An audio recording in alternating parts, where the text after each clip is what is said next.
man Youssou Ndour maa ngi woo bépp doonu Afrique ñu bokku xalaat bokku gis-gis bokku yéene sans frontière boole sunu am te liggéey nañu daje bañ a xajal kenn sunu diggante waratuñu nangu kenn ñëw di ñu féewale bul jiite réew foog ne la fa nekk yow yaa ko moom nit bu dëgër dala war a fekk nga bëgg sa réew te sàkku ndimbal nekk fekk loxol boroom. Bonjour Damel. Mes amis, ce petit film est là pour vous présenter Damel, qui s'appelle en réalité Ndiakoura Ngom, qui est sénégalais, qui a créé une grosse association qui s'appelle Carrefour du Bonheur, qui a donc créé, donc cette association est sénégalaise, et elle a pour objectif d'aider les enfants,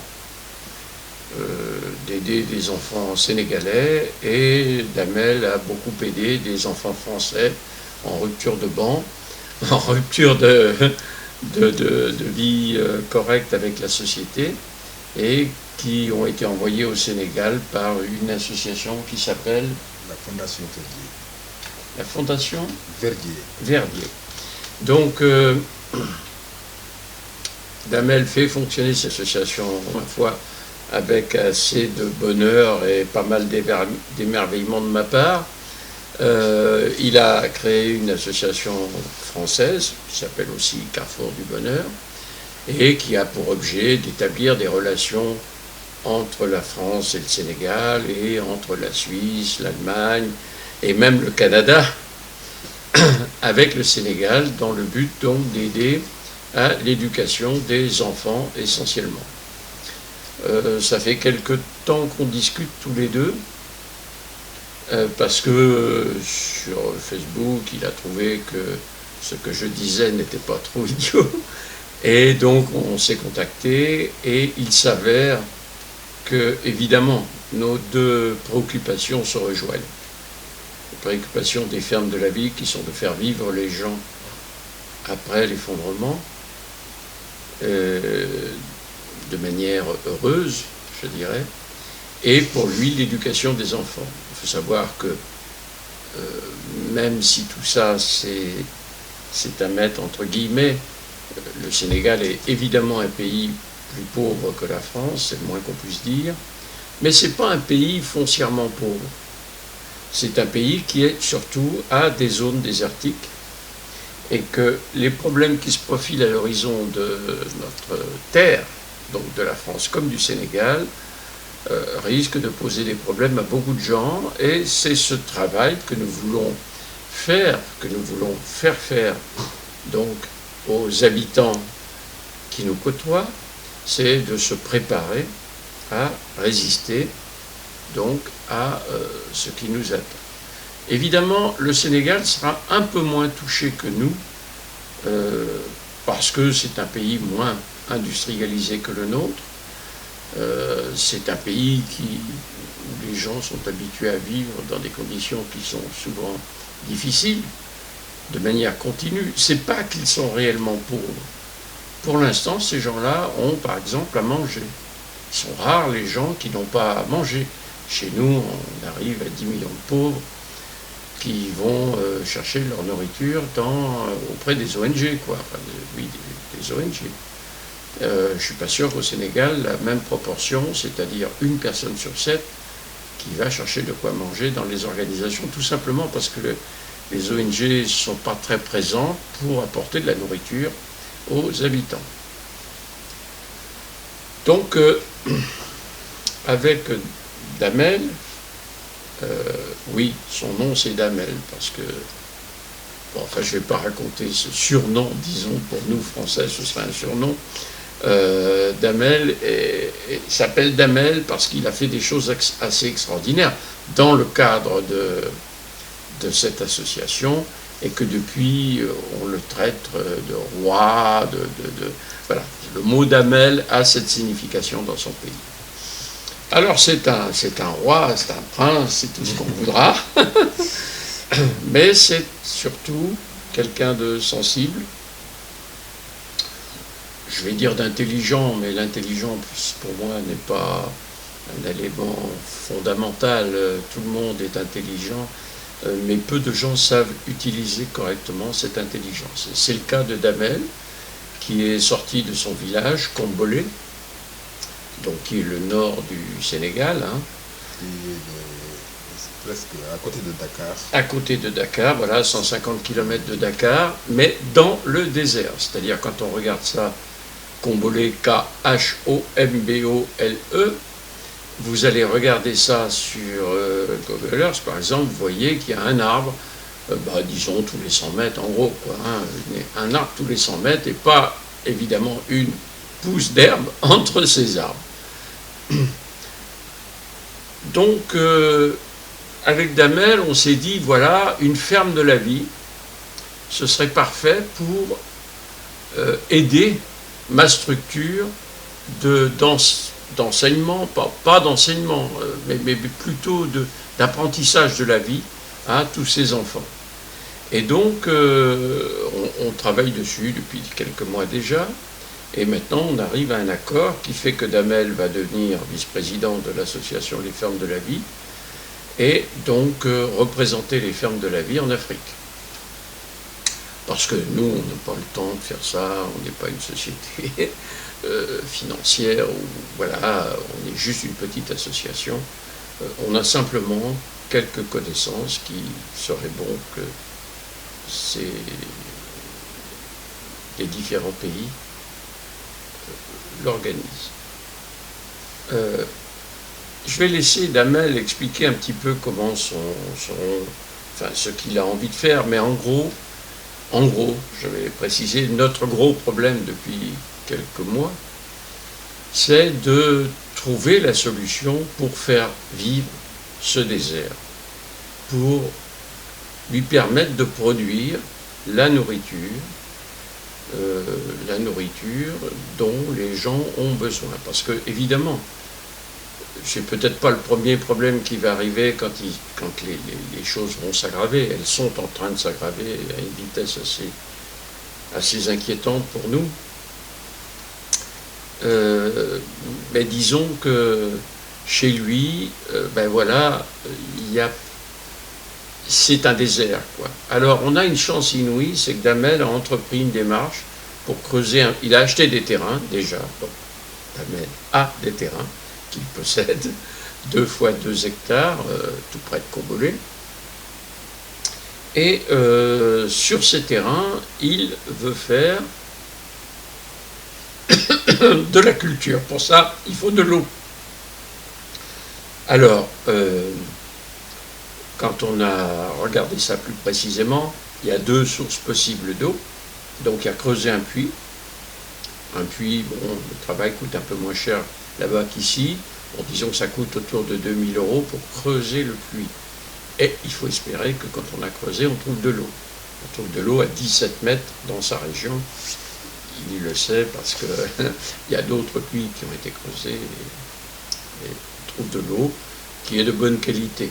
Le danger au Sénégal, c'est que l'eau salée, le sel gagne du terrain. Et plein de régions qui auparavant étaient un peu fertiles, maintenant ne le sont plus du tout à cause du sel. Donc dans sa région, on trouve encore de l'eau douce, normale. Une autre solution, c'est la pluie.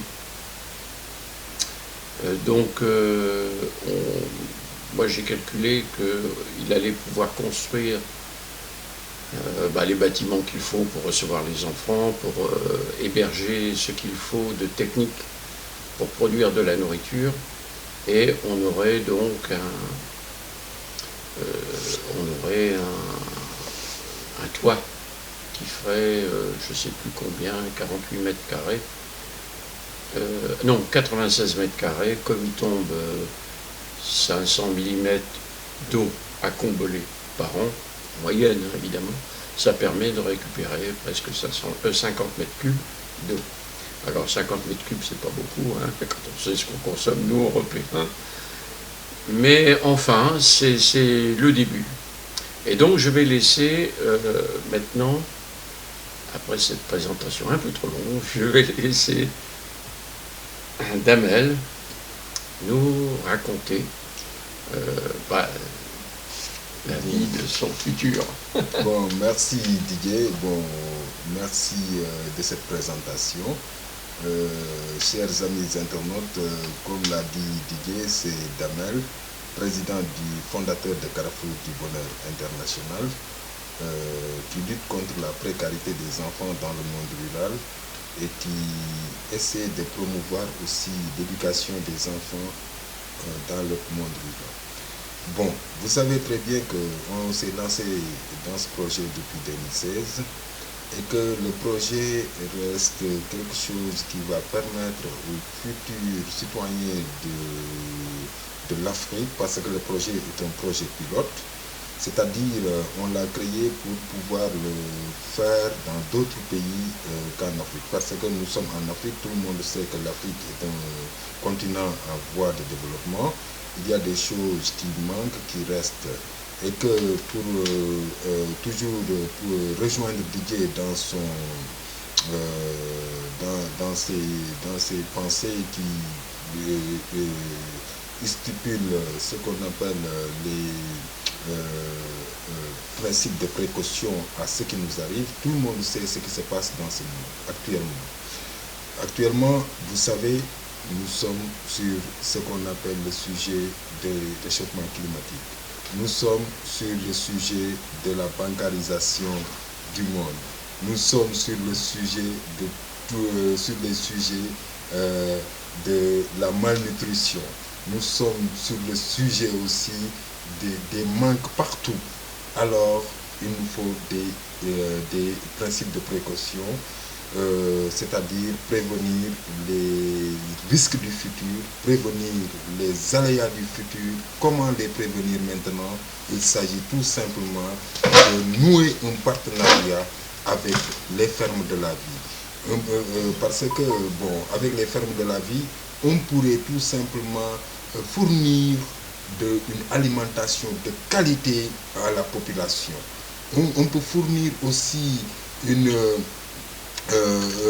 une santé de qualité à la population, parce que bon, c'est ça qu'on cherche depuis des années.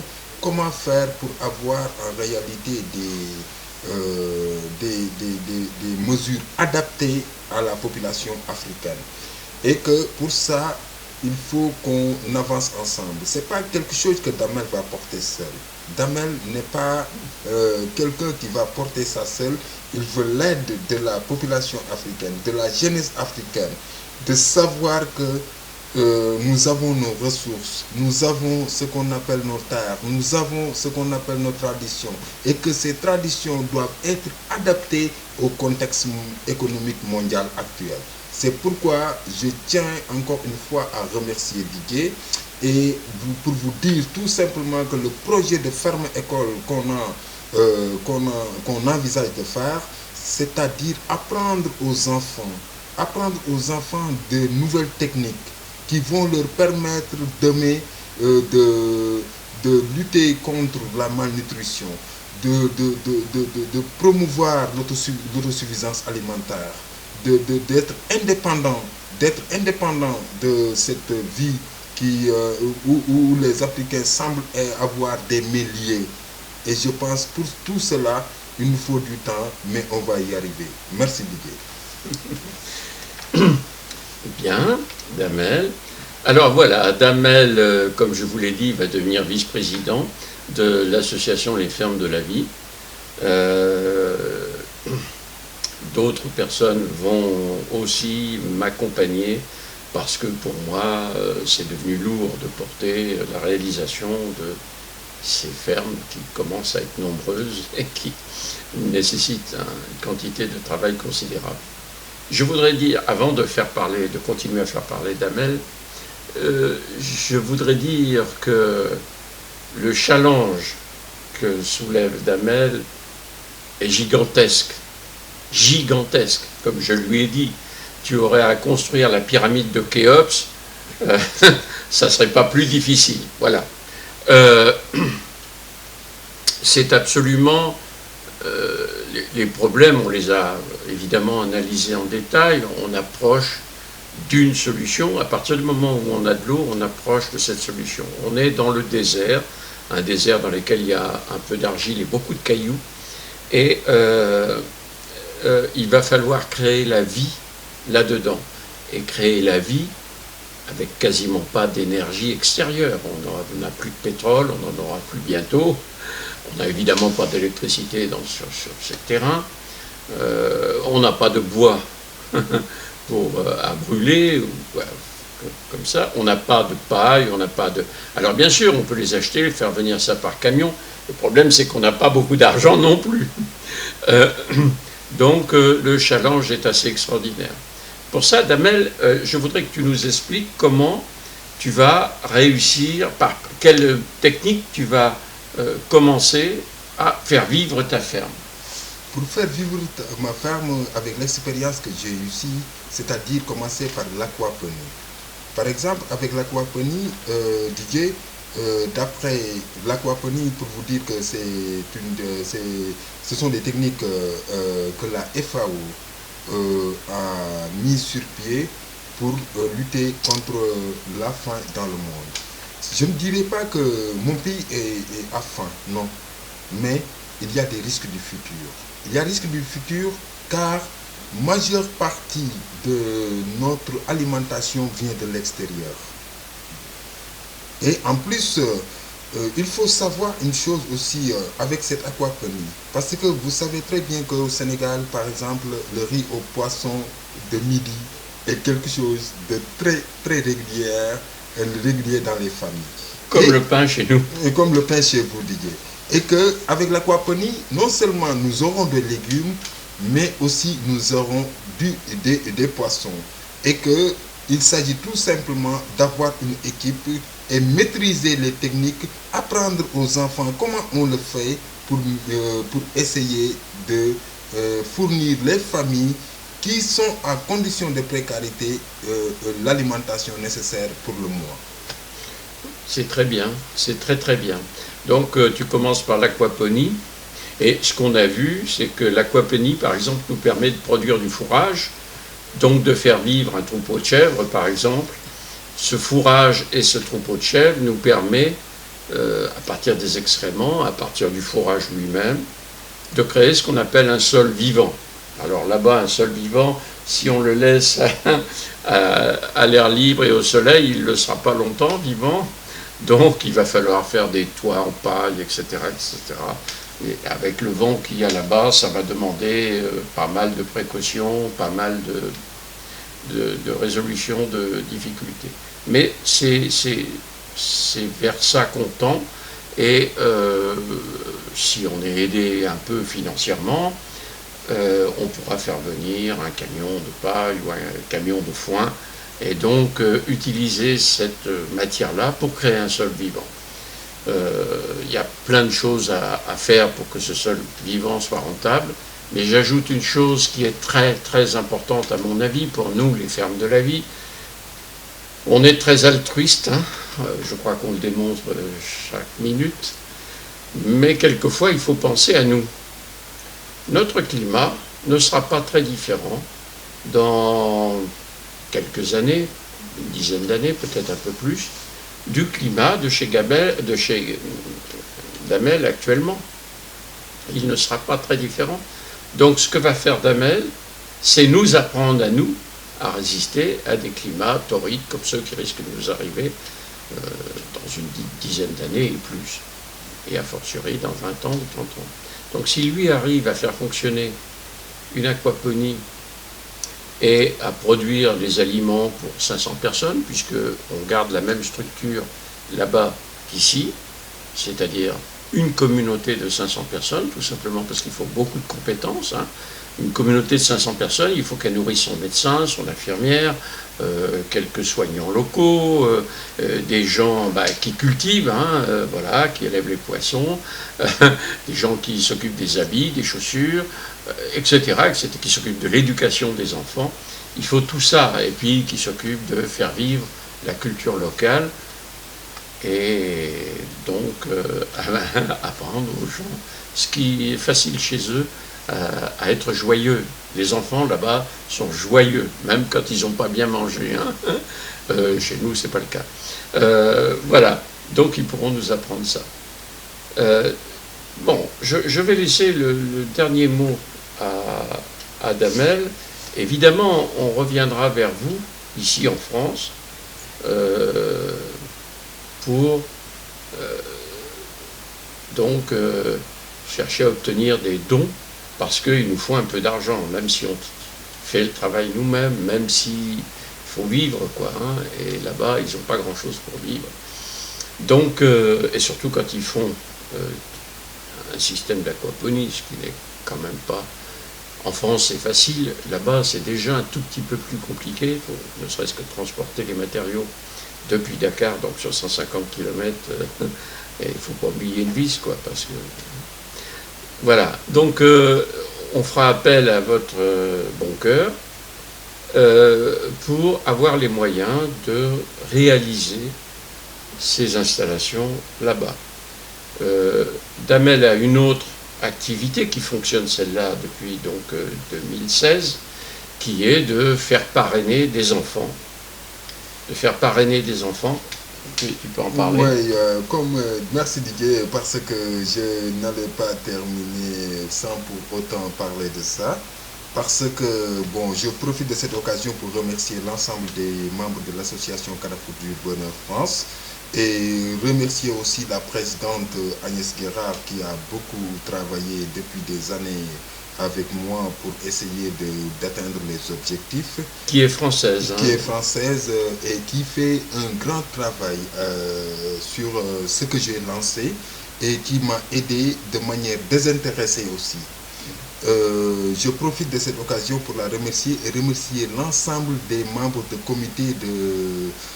comité de Carrefour du Bonheur France, et Didier, pour profiter pour vous dire que comme vous l'avez fait, le Carrefour du Bonheur vient de le faire aussi, de me nommer vice-président de Carrefour du Bonheur France, et que je pense très bien cela nous donne encore plus d'opportunités pour non seulement comprendre comment l'association française s'organise sur le plan administratif, mais aussi nous donne une ouverture en Europe. Parce que Carrefour du Bonheur commence à être quelque chose d'international, comme vous l'avez souligné dans le sommaire. Et que si vous avez, par exemple, des enfants, des possibilités de parrainer des enfants de Carrefour du Bonheur, on est ouvert. On est ouvert parce que on lutte contre l'analphabétisme. Il faut que les filles partent à l'école en Afrique.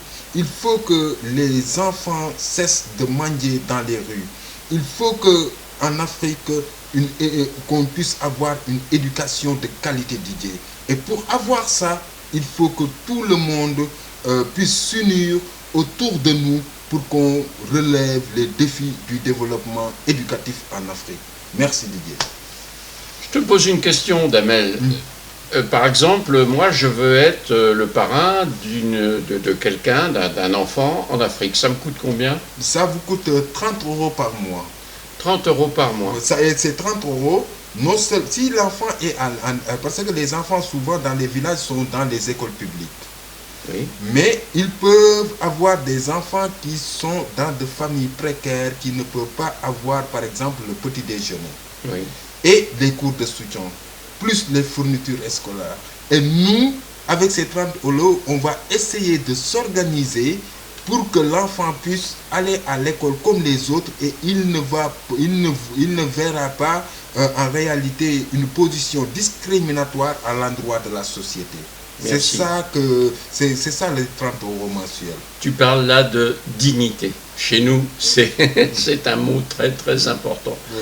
Voilà, la dignité. Donner la dignité aux enfants pour qu'ils aient une vie libre. Bon, en plus, un point que j'ai oublié, il y a des enfants, par exemple, ont fait des inscriptions aussi des inscriptions annuelles pour les enfants qui n'ont pas les moyens de s'inscrire. à l'école. Chaque année, on fait 15 ou 16 euros pour leur permettre de s'inscrire à l'école pour éviter le décrochage scolaire en Afrique. Eh bien, c'est voilà. On vient de parler des enfants. Vous savez que c'est aussi un de mes chevals de bataille, quoi. Hein. Les enfants, pour moi, sont très, très importants. J'ai commencé à faire l'étude des fermes de la vie pour que mes petites filles puissent avoir une vie de femme, et mon petit-fils et mes petits-fils une vie d'homme, normale, quoi, jusqu'à l'âge que j'ai aujourd'hui, au moins, et plus peut-être. Et je pense qu'on a réussi, qu'on sait construire des structures qui permettent de faire ça. Donc, les fermes de la vie et Carrefour du Bonheur sont maintenant liés, bien sûr sur le plan, j'allais dire juridique, administratif, etc., mais sont surtout liés par des préoccupations communes. Les enfants, leur donner un avenir. Bien sûr, les enfants ont besoin des adultes. Il ne faut pas croire que quand je parle des enfants, j'oublie les adultes. Les enfants ont besoin des adultes. Hein. Ils ont besoin des adultes.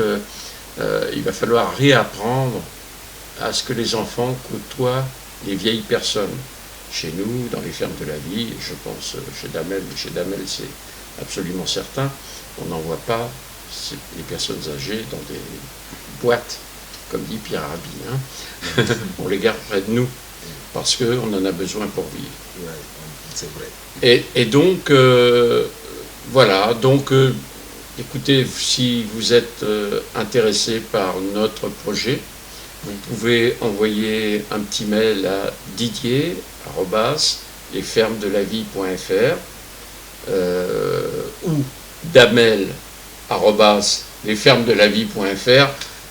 Son adresse mail est trop compliquée pour que je vous la donne, mais là, ça lui arrive directement. Hein. damel@lesfermesdelavie.fr. Le mail lui arrive correctement. Nous sommes à votre écoute, nous pouvons répondre à toutes vos questions. Vous voyez, c'est un projet. Il existe déjà des associations qui font ce travail des parrainés des enfants, partout dans le monde, je dirais. Ce n'est pas quelque chose de nouveau. Nous, ce qui est nouveau, c'est qu'on veut construire une structure autonome, résiliente, qui permet, quelles que soient les difficultés que rencontrent les humains dans la vie d'aujourd'hui, de continuer à vivre et à vivre heureux avec tout ce qu'il faut autour pour vivre. Bon, voilà. Je vous remercie. Merci. À très bientôt. À très bientôt. Au revoir. Man Youssou Ndour maa ngi woo bépp doomu Afrique